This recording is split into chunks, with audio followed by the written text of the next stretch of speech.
Pemirsa, terima kasih Anda masih bersama kami dalam dialog juru bicara kali ini. Kita masih bersama dengan Dirjen IKP Kementerian Kominfo Republik Indonesia. Pak Dirjen tadi telah menjelaskan seberapa penting diluncurkannya program adopsi teknologi digital UMKM di tahun ini. Dan sekarang Pak Dirjen kita akan bahas lagi sebenarnya sejauh ini kontribusi dari UMKM pada pemulihan ekonomi pasca COVID-19 ini seperti apa nih Pak? Iya, saya kira sangat besar sekali ya, karena memang jumlah UMKM kita ini besar. Penyerapan tenaga kerjanya tadi seperti saya sampaikan itu 97%. Kemudian kontribusi untuk PDB itu sampai 60-an sampai 70% untuk produk domestik bruto.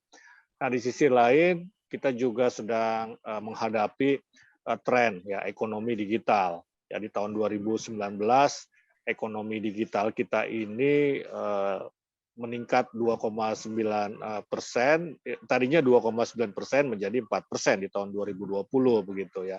Dan transaksinya seperti BPS tadi sampaikan ini kan meningkat 400% karena COVID tadi itu. Dan kita mengusahakan untuk ekonomi digital ini kontribusinya pada 2030 sampai hampir 19%.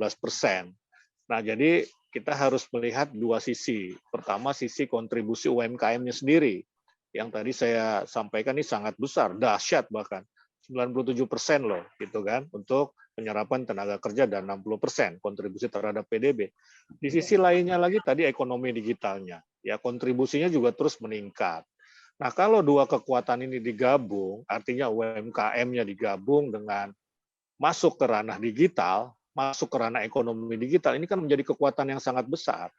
Ya, maka dia akan berkontribusi pada pemulihan ekonomi. Ya, pemulihan ekonomi lewat apa? Lewat penyerapan tenaga kerja. Ya, lewat penyerapan tenaga kerja, kemudian lewat perputaran ekonomi, juga kemudian peningkatan kredit, perbankan. Dan untuk UMKM, pemerintah ini kan memberikan berbagai kemudahan, memberikan berbagai insentif kepada UMKM kita ini ya, karena memang ini kira-kira basis atau dasar atau fondasi ekonomi Indonesia ini kan ada di UMKM ya. UMKM ini harus terus dijaga sustainability-nya, daya belinya, begitu daya jangkaunya dan juga pemasarannya. Nah, begitu besar peran UMKM terutama melalui aktivitas e-commerce atau perdagangan melalui platform digital ini tentu saja kita seperti saya sampaikan tadi menargetkan 70.000 ya UMKM yang kita dampingi sampai tahun 2024 dan saya kira ini mesti berlanjut ya berlanjut sampai UMKM kita ini sebagian besar bahkan seluruhnya seperti saya sampaikan tadi ini melek teknologi digital ya melek teknologi digital supaya apa? Supaya penjualan mereka meningkat. Kalau penjualan meningkat ini kan berarti pendapatan UMKM meningkat. Maka akan terjadi produknya juga akan meningkat. Kalau produknya meningkat, dia akan menyerap tenaga kerja lebih banyak. Begitu kan. Setiap pertumbuhan ekonomi 1% ini kan akan menyerap tenaga kerja berapa ratus ribu begitu ya, ada ukurannya begitu, saya tidak begitu paham dan saya kira penyerapan tenaga kerja ini menjadi penting begitu untuk meningkatkan ekonomi kita. Nah, salah satu dampak ya dari pandemi ini adalah adanya kehilangan banyak pekerjaan, banyak orang kehilangan pekerjaan.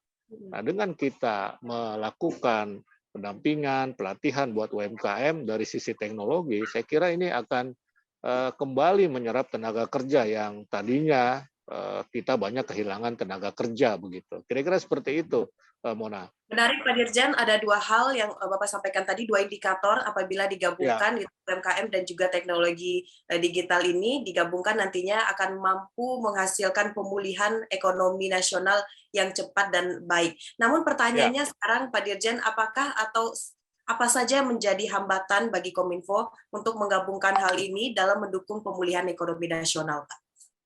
Iya, jadi saya kira memang yang pertama adalah mindset ya. Mindset kita ini kan walaupun kita sudah memasuki era digital, orang barangkali sudah akrab dengan media sosial, ya, tetapi untuk ke level yang lebih tinggi lagi, misalnya memasuki perdagangan e-commerce, atau perdagangan digital ini yang memang masih harus kita berikan edukasi ya untuk mengubah mindset ya bahwa kita ini sebetulnya bisa menggunakan atau bisa memasuki teknologi digital, bahkan bisa lebih besar lagi ya, kita buktikan banyak e-commerce kita atau loka pasar kita ini kan yang menjadi unicorn ya. Unicorn artinya apa?